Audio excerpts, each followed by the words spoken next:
Swastiastu. Selamat siang Ibu Ega yang Cantik. Baik hati. dan imut. Jadi kesempatan hari ini kami akan mempresentasikan tentang hukum Kepler. Sebelumnya izinkan kami untuk memperkenalkan diri terlebih dahulu. Nama saya Lo Putra Tanjauka. Saya Kak Injilya Handayani, nomor absen 18. Saya Gede Krisa Dharma Putra absen 5. Saya Ketut Wahyu Ardi Saputra nomor absen 26. Jadi sebelumnya saya akan menjelaskan 3 poin penting yang akan kita bicarakan di presentasi kali ini. Pertama, ada pengertian, kedua, ada sejarah, dan ketiga adalah hukum-hukumnya.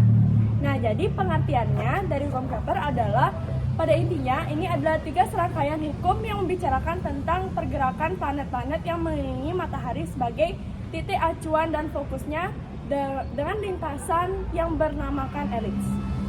Selanjutnya ada sejarah. Pada zaman dahulu manusia percaya geosentris yang mengatakan bahwa bumilah pusat dari alam semesta.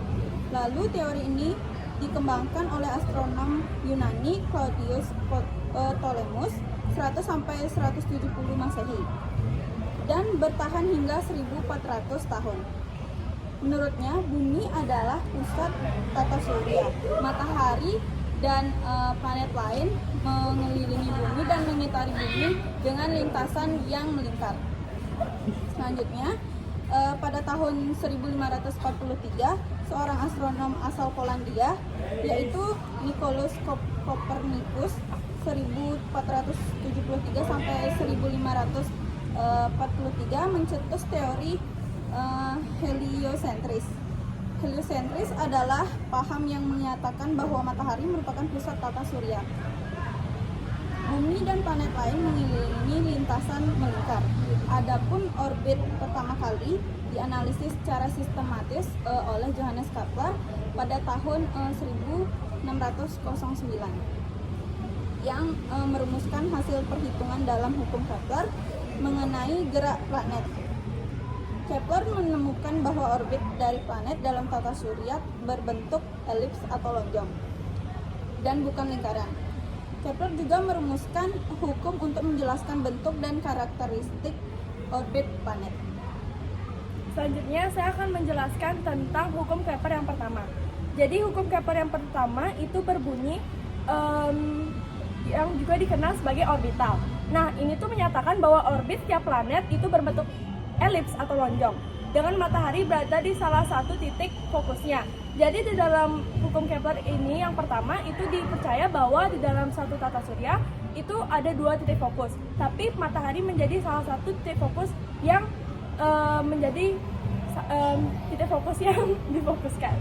Nah, terus lalu ini di lingkaran elips ini dikelilingi oleh planet-planet yang mengitari titik fokus itu.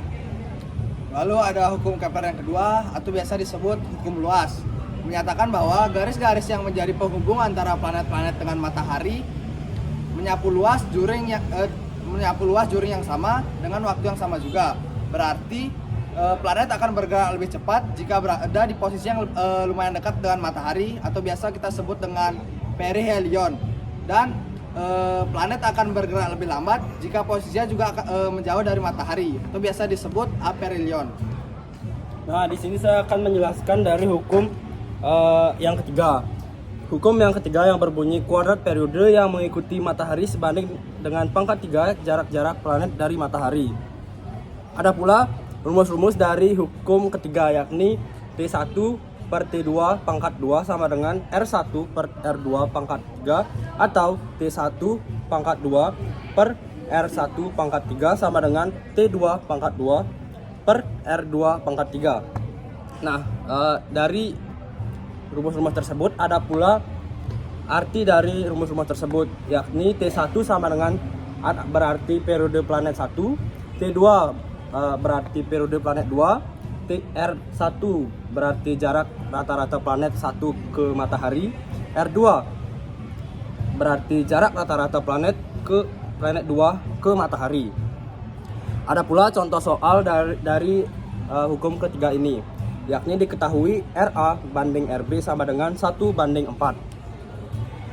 TA sama dengan 50 hari. Ditanya TB, maka jawabannya adalah kita masukkan rumus-rumus yang ada pada hukum ketiga, yakni TA per TB pangkat 2 sama dengan RA per RB pangkat 3. Karena di sini TA yang sudah diketahui yakni 50, jadi kita masukkan 50 dan kita tulis TB pangkat 2 sama dengan RA pangkat RB yang sudah diketahui yakni 1/4, jadi kita tulis 1/4 pangkat 3. Kemudian karena ditanyanya itu TB, jadi kita tulis TB sama dengan akar 50 pangkat 2 kali 64.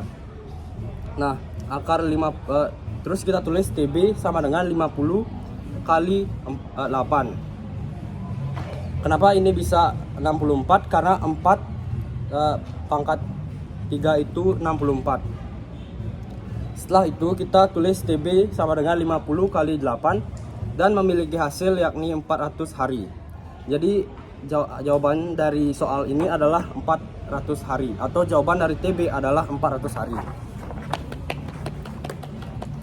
Sekian presentasi dari kelompok kami tentang hukum Kepler. Mohon maaf jika ada salah kata. Kami tutup dengan kalimat santi. Om Santi Santi Santi. Musuh. Dah.